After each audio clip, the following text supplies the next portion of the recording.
The legacy of Sardar Patel and claims of political parties over it was the highlight of Vallabhbhai Museum inaugural function in Ahmedabad.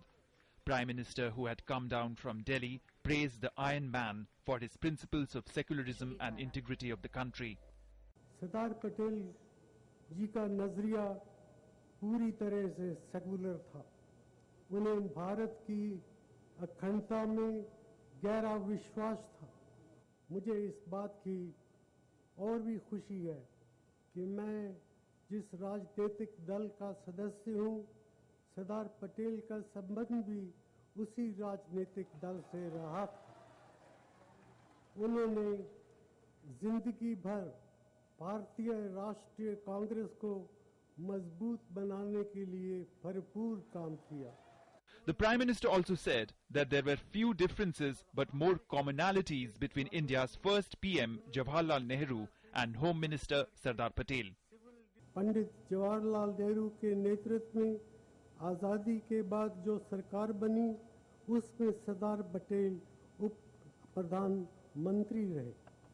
कई बार दोनों के बीच मतभेदों का जिक्र आता है, लेकिन ये याद रखना बहुत जरूरी है कि दोनों के बीच सहमति के विषय कहीं ज्यादा थे और दोनों नेता एक दूसरे के विचारों का बहुत सम्मान करते थे।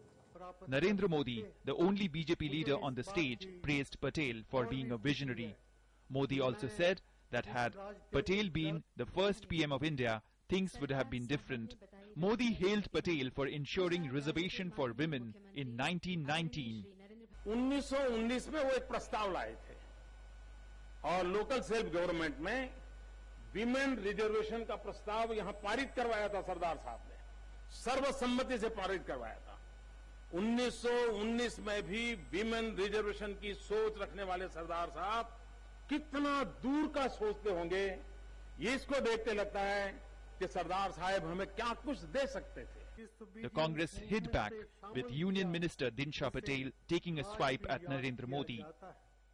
माननीय मुख्यमंत्री जी की एक बात में सुधार करना मांगता हूं, लेकिन जो उन्होंने 1919 बताया, 1919 नहीं मगर 1926 में सरदार साहब ने ये बहनों के लिए बात की थी, लेकिन 1926 में सरदार साहब ने सोचा और बहनों को मताधिकार की बात अहमदाबाद कॉर्पोरेशन में की।